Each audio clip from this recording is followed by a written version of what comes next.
Morning everyone, welcome back to the shed on Friday morning for our news desk for this week. I hope you're well, hope you've had a good week so far. I'm looking forward to the weekend.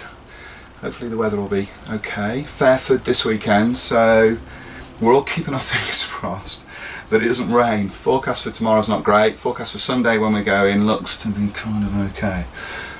Let's hope so. We start this week's news desk with news that Kinetic will be replicating the C17A Globemaster III in 72nd scale. It's not the first time this aircraft's been replicated in miniature. Revell have had a 144 scale kit in their range for a few years now, but it's certainly the first time that it's been replicated in 72nd scale. I think the results will be a massive kit, massive project. Certainly something that you would really need to love to want to build, I think. Simply in terms of dimension as much as anything else. The C17 is a massive aircraft, and in 72nd scale it's going to be a massive kit and a massive model at the end of it. So we'll keep you informed on that. We have no further information other than a CAD rendering that was released on Facebook earlier on this week. So when we get some more information on that, we'll let you know. F86 have now released their new Hurricane Mk1 in tropical guise. Follows on from their original Mk1 kit that they released last year. This new kit includes two different colour schemes, one a camouflaged desert scheme and also one from the Rhodesian Air Training Group. You may well recall that when I built my Hurricane last year I painted mine in these colours. T9531 is the actual aircraft. I caught a bit of flack for it as well because I chose to paint the wings and the front end of mine in actual metal with aluminium painted fabric surfaces on the back end, and it would appear that the whole aircraft was actually painted aluminium. I think that's a route that Airfix have gone down in their new 48 scale kits, so if you are planning to do that, then that's what you'll end up doing, I guess. It's a great kit. Even in its Mk1 guise and the limited colour schemes that were offered in that original kit, it's really attractive. Details superb, goes together really well, and so to see it appear once again but with tropical markings in there, I think that's something that modellers are going to really enjoy. The actual kit itself I don't think will offer any surprises because all of the parts that are in this tropical version I think were in the Mk1, so all the filtering and all of that kind of thing. So if you're looking to build a Hurricane, you've now got two choices from Airfix in 48 scale, standard Battle of Britain Mk1 plus this version, both of which are superb and both of which you'll thoroughly enjoy. We've had some new items come in.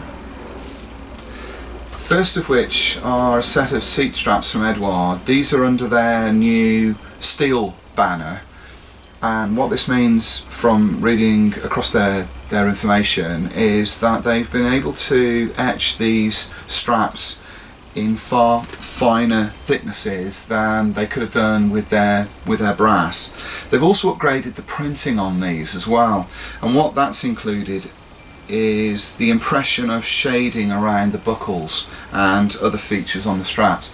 Can't really see that too much on the 72nd scale versions, but on the larger ones, 32nd scale, that is quite apparent and looks rather good actually. It's not overdone and really adds to the way that these straps look. So far there are 4 different sets across 3 different scales. German fighters, German bombers, United States Air Force and Royal Air Force early. So slightly limited at the moment, but I would imagine that they're going to expand this across their range. If you do use these seat straps on your models, and I use them quite a lot because I like the way that they look, you'll really enjoy seeing these, and I think you'll be quite impressed by the changes that Edouard have made. I certainly like them. I think they're good, and I'm looking forward to perhaps using them on some upcoming projects.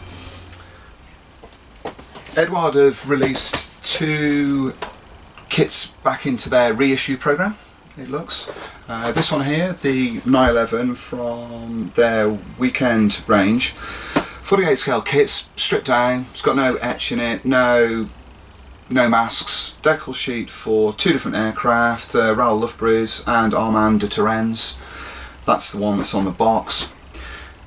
This is a really neat kit. It's the sort of thing that would probably appeal to beginners to World War I aircraft modelling. Not a lot of rigging, simple to put together. Colour schemes might be a bit of a stretch, I think. This red, white and blue version is extremely attractive and offers not only the possibilities to create something that's kind of pretty in terms of the colours, but also degraded as well. You'll be able to weather this thing down if you want to go down that route. So it's an attractive kit at a pretty low price as well. If you want to buy this kit simply for these colour schemes, but you want extra detail, Eduard also offer that kind of stuff in their range, so you can buy additional sets for this. We've had a couple of them sent in, I think masks and also a set of etch to go with this. So if that's the route you'd like to go down, you can buy this plus what they also supply in their aftermarket range, which I guess creates a Profi pack. Yeah, creates a Profi pack without the Profi pack box. So if that's what you want, I'd certainly recommend this kit. They're 48 scale World War I aircraft, highly regarded by many people, and so it's good to see this one returned. The second re-release is this one here, the Lavochkin I7. This is a Profi pack, so it includes both photo etch and masks, as well as a decal sheet that covers 8 different aircraft. Their 72nd scale range, like the 48 scale World War I range, is very highly regarded, and this is a great kit. It's very simple, only 2 runners inside the box, one in grey, one in clear. The decal sheet is superb and the instructions are fantastic as well, so you'll be able to put this thing together and create a really delicate model of a fairly pugnacious looking aircraft actually. Colour schemes are varied and interesting. I really like the one that's got the red and white tail and red nose. That's White 93, but there are lots of others in here, and so if you're looking for something that will result in an attractive little model with plenty of detail, this is certainly the route to go down. Moving on to Revell, we've got this F14D Super Tomcat. I've just reviewed this in Model Airplane. This is a bit of a curate's egg, it has to be said. Revell have had Tomcats in their 72nd scale range for a while now. This is the second time I've seen this kit, and the second time I've been taken by how deep the panel lines are across the plastic parts. It's kind of got a lot to recommend it. There's some fine detail within the cockpit. It's got a full weapons load. The decal sheet for the Grim Reaper's aircraft that's on the box in this 3-tone TPS scheme is nice, but those panel lines are just too deep. It really spoils the look of this and takes the standard of this kit back 20 years. It's hard to get past that really. Beginners may well still enjoy this. I'm sure it goes together well. I'm sure it builds up into a nice looking model. I've seen the pictures of the completed model. Looking at the pictures on the back of the box, it certainly captures the look of the Tomcat, there's no doubt about it, and with all of the weapons and all of the other detail that's included, it should look great. But I can't get past those panel lines, and I know that Revell have over the years, certainly in their 72nd scale range, created much finer features, so it's hard to understand why they dropped the ball with this kit as much as they did. So, bit of a curate's egg, should be available now, and if you're looking for a reasonable Tomcat at a reasonable price, then perhaps check this one out. If you're looking for something that's got a little bit more finesse, you might look elsewhere. Second kit to have a look at from Revell is this one. This is their new Ventura Mark II. It's based on Revell Monogram's original PV1 Ventura that was released several years ago. That kit was followed into Revell Monogram's range by one of these, Ventura Mark II, and now Revell Germany have followed their PV1 release with this Ventura Mark II. It includes all of the changes that you would expect for this aircraft: bolt and pull turret, new glazed nose section, plus decals for 2 aircraft, an RAF aircraft and also a New Zealand Air Force Ventura. This is a sound kit. It's got some nice detail. It hasn't got 100 billion parts. It goes together well and it produces a tidy model of a pretty tidy looking aeroplane. It's big as well. It covers a lot of space, so if you're looking for something that won't tax you too much but will produce an attractive model at the end of the process, then this is definitely something to take a look at. Finally, from Revell, we've got this, their little 100th scale Mk1 Hind. This is another neat kit, actually. It's not massively complicated, but it does have some fine features. The panel lines on the fuselage are really delicate. The shape of the model is in keeping with the original, and it includes full set of weapon score underneath the winglets. Detail around the rotor and the main rotor and tail rotor is nice and tidy. Canopy is moulded in closed on this, so you can't open anything up. That's sort of understandable given how small the model is. Cockpit is relatively well appointed. For a nice, easy, out-of-the-box build, this is certainly ideal. But I also think that if you wanted to push this a little bit and add some detail to it, this could be a good basis for that. Also, it's about £6.50 to buy, so it's hardly going to break the bank if you want to start chopping it up. I like these 100th scale kits, good intermediate scale I think, between 72nd and 144. They produce models that are of a size that you can still see the detail, but they're not too small to be kind of hidden away.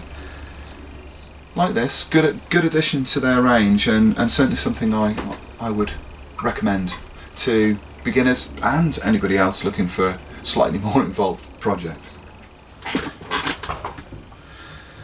Dear Revell UK, can you please think about doing 1/32 scale Harriers GR1, GR3 and Sea Harrier?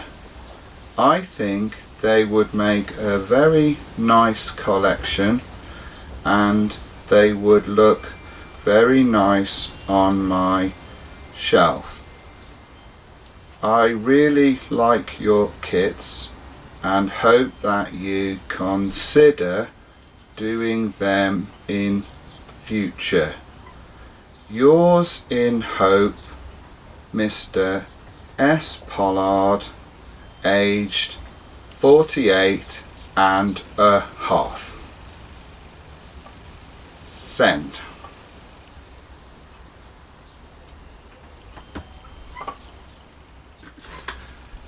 And finally, you might remember last week I discussed two Sabres that I was building for work.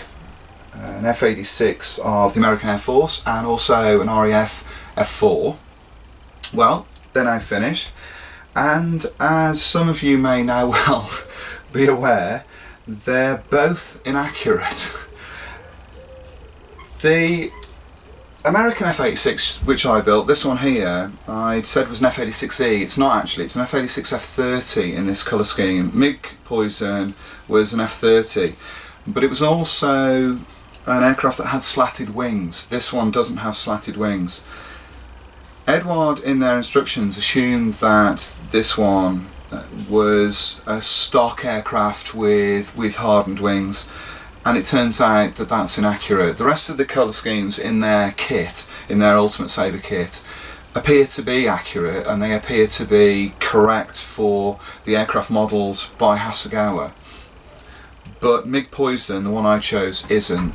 There are photographs online that show this aircraft with slats deployed off the wings. So as it stands, I have an F86E in F86 F30 colours. So as if that wasn't bad enough, I've also got an aircraft here. This is my F4, and I've made a number of mistakes on this as well, which I really should have known better. No, I should have foreseen as I'd photographed the real aircraft at Cosford, but rushing through this thing I made those mistakes. Firstly, I've painted the cockpit in neutral grey. It should be black. Canadair aircraft had black cockpits. They also didn't have a strengthening plate on the upper fuselage or this scoop that's on the side of the rear fuselage just in front of the air brake, this scoop was apparently only on Japanese F86 Sabres. This strengthening plate was not on Canadair aircraft at all.